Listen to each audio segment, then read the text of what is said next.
Shalom, saudaraku, mari kita berdoa di dalam nama Tuhan Yesus yang adalah Gembala Agung, pemelihara jiwa.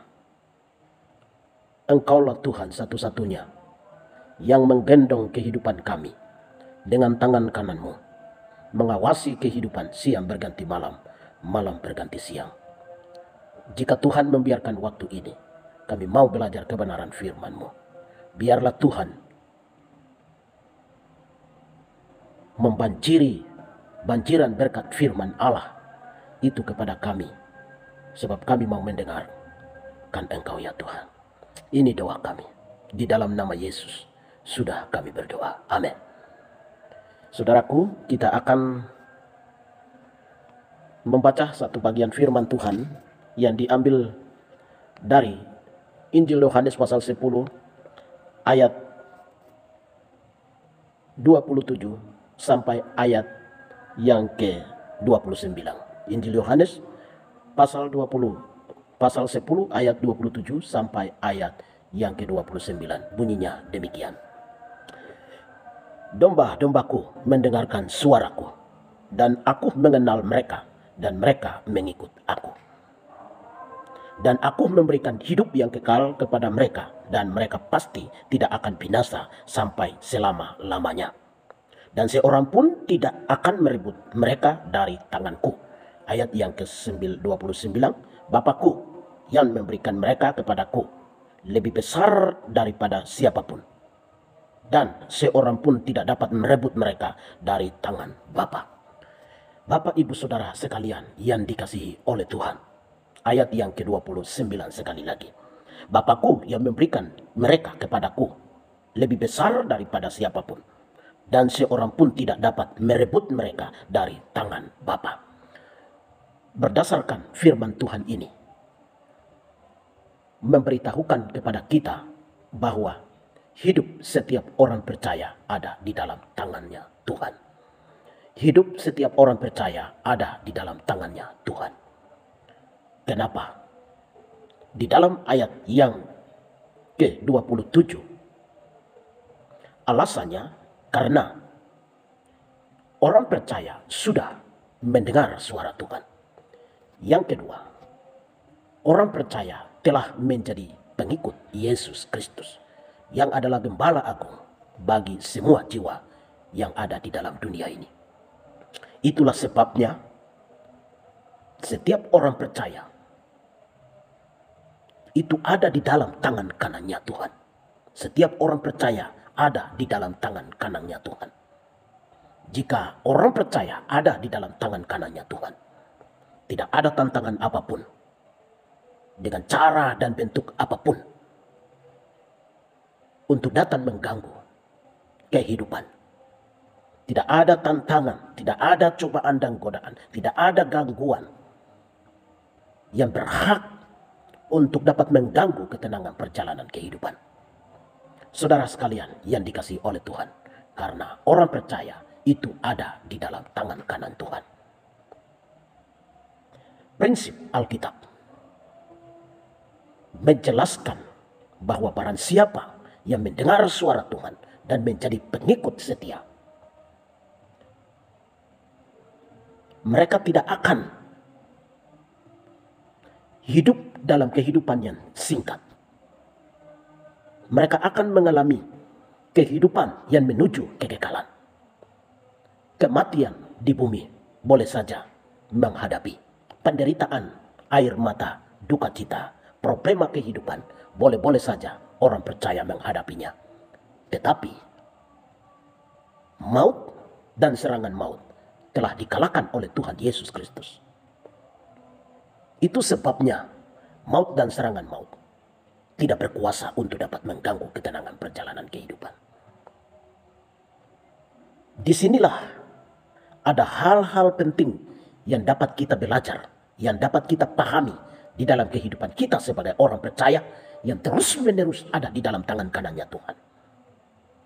Ada kesadaran-kesadaran tertentu yang perlu gereja sadar, orang percaya sadar.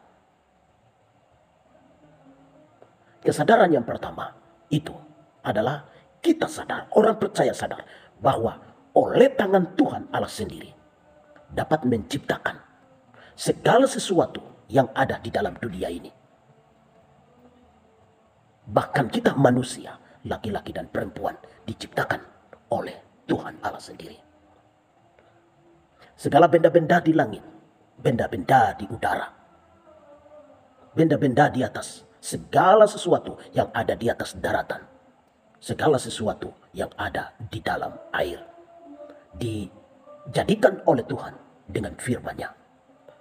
Oleh firman-Nya segala sesuatu menjadi ada. Saudara yang terkasih di dalam Tuhan kita Yesus Kristus, kita manusia dibentuk oleh Tuhan dengan tangan-Nya sendiri. Tuhan membentuk setiap pribadi orang, laki-laki dan perempuan. Oleh tangan liat, Tuhan mengambil dan membentuk manusia itu sesuai dengan rupa dan gambar Allah itu sendiri.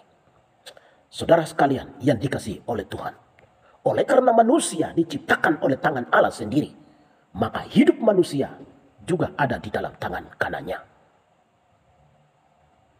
Jika hidup manusia terus menerus ada di dalam tangan kanannya, yakini bahwa diri kita, diri orang percaya itu bukan berarti dirinya bukan miliknya sendiri, melainkan Dia menciptakan kita manusia itu supaya dengan tujuan bahwa Allah mau menjadikan manusia itu sebagai milik kepunyaannya. Tuhan mau membentuk kita manusia itu sebagai milik kepunyaannya, baik itu tubuh, jiwa, ataupun roh. Dibentuk Tuhan untuk menjadi miliknya. Saudara sekalian yang dikasihi oleh Tuhan, Mazmur 100 ayat yang ketiga. Dialah yang menjadikan kita. Dialah yang membuat kita menjadi miliknya. Tidak ada yang lain. Hanya Tuhan. Karena Dia yang membuat tubuh kita. Dia yang membuat jiwa kita dan roh kita. Maka tubuh, jiwa, dan roh, trikotomi manusia, itu adalah miliknya Tuhan. Apalagi segala sesuatu yang ada di dalam dunia ini. Segala yang sudah jadi oleh firman Allah. Harta benda. Bahkan juga waktu yang kita gunakan. Itu semua dijadikan oleh Tuhan Allah sendiri.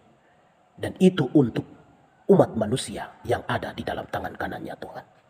Saudara yang dikasihi oleh Tuhan. Itu sebabnya tidak ada sesuatu apapun yang ada di dalam dunia ini tidak meyakini bahwa ini milik saya.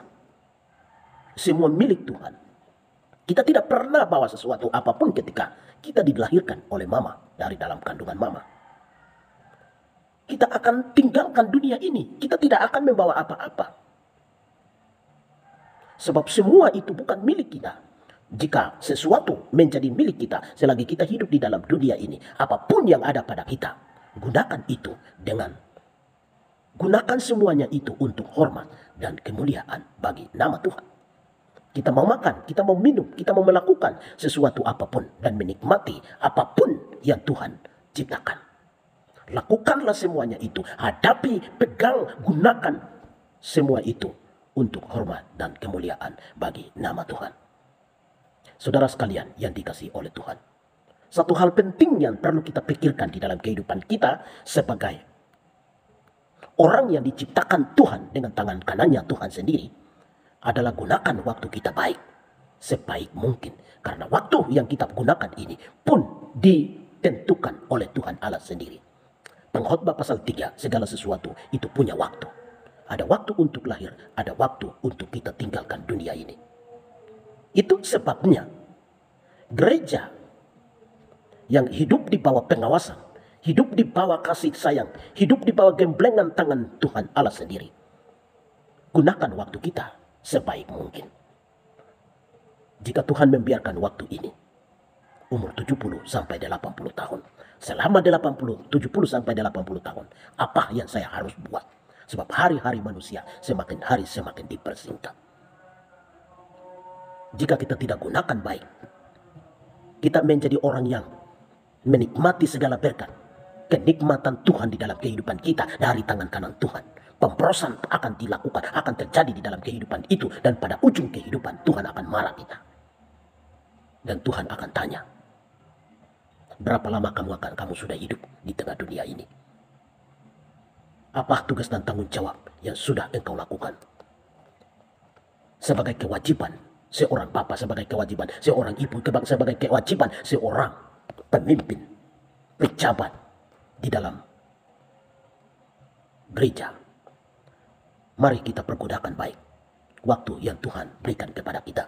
Sebab hari-hari ini adalah hari yang jahat. Jika kita gunakan baik waktu kita, tangan Allah sendiri akan menopang kehidupan kita. Dan kita akan melihat berkat-berkat tertentu yang Tuhan akan berikan kepada kita.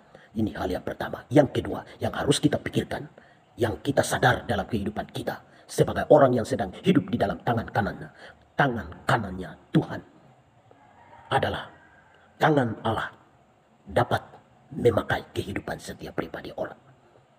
Entah itu seorang laki-laki, perempuan, orang kaya, miskin, janda duda, fakir miskin. Semua orang dipakai Tuhan untuk menjadi alat kemuliaan di dalam tangan kanan Tuhan. Saudara sekalian yang dikasihi oleh Tuhan, Tuhan mau pakai setiap pribadi orang yang siap mau melayani Tuhan, siap mau bekerja, siap mau melaksanakan tugas dan tanggung jawab mulai dari dalam rumah, ke setiap organisasi, ke setiap pelayanan, ke setiap tugas dan tanggung jawab. Tuhan mau pakai kita. Mari kita terus melayani Tuhan. Mari kita terus melakukan apapun yang kita buat itu untuk hormat dan kemuliaan bagi nama Tuhan. Apapun yang sedang kita buat selagi kita hidup dalam dunia, kita akan berhadapan dengan Tuhan di meja penghakiman. Dan Tuhan akan mengadili setiap pribadi, perbuatan-perbuatan setiap orang di tengah dunia ini. Saudara yang dikasihi oleh Tuhan, itu sebabnya marilah kita melayani Tuhan. Selagi ada kesempatan, ada waktu, ada nafas hidup, ada kepercayaan, waktu itu pergunakan untuk melayani Tuhan. Di dalamnya Tuhan akan pakai kita menjadi tenaga, menjadi biji matanya, menjadi orang pemenang, menjadi orang yang membawa berkat, menjadi orang yang mempengaruhi kepada orang lain, menjadi pendobrak, menjadi agen perubahan di tengah dunia ini. Itu sebabnya, entah kita perempuan, entah kita laki-laki, entah kita orang senior ataupun juga orang junior, di dalam pelayanan Tuhan, mari kita melayani Tuhan dengan segenap hati. Setiap orang yang melayani Tuhan dengan segenap hati, Tuhan akan membayar semua itu. Injil Matius pasal 27 ayat yang pertama sampai ayat 17 berbicara tentang orang upahan. Tuhan itu, dia memanggil seorang pengerja di ladangnya. Ada di waktu pagi hari jam 9. Ada juga tenaga yang diutus untuk bekerja di ladangnya di sana pada waktu tepat jam 12. Ada juga jam 3 sore. Dan ada lagi tenaga yang dipakai di ladang di sana pada waktu senja jam 5. Waktu malam hari setelah selesai pekerjaan itu di kebun, di ladangnya. Apa yang terjadi? Tuhan itu membayar orang yang bekerja di ladangnya pada jam 5 sore. Pembayarannya sama 1 dinar dengan orang yang bekerja pada waktu pagi hari. Saudara sekalian yang dikasihi oleh Tuhan, Tuhan akan membayar setiap perbuatan kita. Itu sebabnya jangan goyah, bersikap sebagai seorang laki-laki yang kuat, melayani Tuhan. Setiap pekerjaan kita, jerih payah kita tidak akan disia-siakan oleh Tuhan. Pertama Korintus pasal 15 ayat 58. Saudara yang terkasih di dalam Tuhan kita Yesus Kristus, mungkin hari ini saudara menganggap saya orang lemah. Mungkin saudara hari ini saya menganggap diri bahwa saya seorang perempuan, seorang anak kecil, seorang yang tidak mampu kalau saya membandingkan dengan orang lain. Tetapi kalau Tuhan bilang, engkau yang mendengarkan suara Tuhan dan mengikuti Tuhan setiap saat, Tuhan mendengarkan suaramu. Tuhan mendengarkan gerakan-gerakanmu. Tuhan mendengarkan suara hati kita. Tuhan mendengarkan, melihat apapun yang kita hadapi. Dan Tuhan mampu membayar setiap pribadi orang percaya pada ujung kehidupan. Allah memakai anak-anak kecil, orang yang tidak berhikmat, orang yang bodoh dianggap dunia, untuk memalukan semua orang pintar, orang yang berhikmat. Saudara sekalian yang dikasihi oleh Tuhan, layanilah Tuhan dengan penuh tanggung jawab, dengan mendasari bahwa Allah sudah mengasihi saya dan hidup saya ada di dalam tangan-tangan Tuhan. Selagi kita dipakai oleh Tuhan, Tuhan tidak akan pernah membiarkan kita. Kita terus ada di dalam pemeliharaannya, kita terus ada di dalam berkatnya, kita terus ada di dalam kuasanya, kita terus ada di dalam genggaman tangan kasihnya.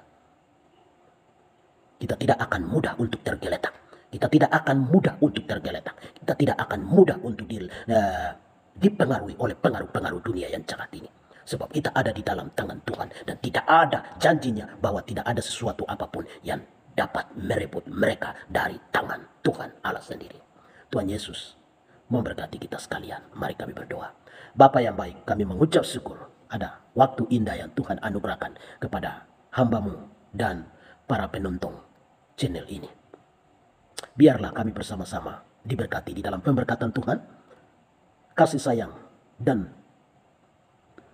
gemblengan tangan kasih daripada sorgawi. Setiap saat kami mau merasakan dalam kehidupan kami. Biarlah tuntunlah kehidupan kami di dalam jalan-Mu yang benar. Bawalah diri kami ke dalam kesadaran bahwa saya diciptakan oleh Tuhan. Kami juga meyakini kalau kami ada di dalam tangan kanan, pasti Tuhan punya tanggung jawab, tugas dan tanggung jawab yang harus kami selesaikan.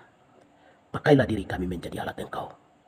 Terima kasih Bapa. Kiranya diberkati dengan berkat firman Allah yang Tuhan berikan kepada kami di saat pagi hari ini. Haleluya. Dalam nama Yesus sudah kami berdoa. Amin. Shalom. Tuhan Yesus memberkati kita sekalian.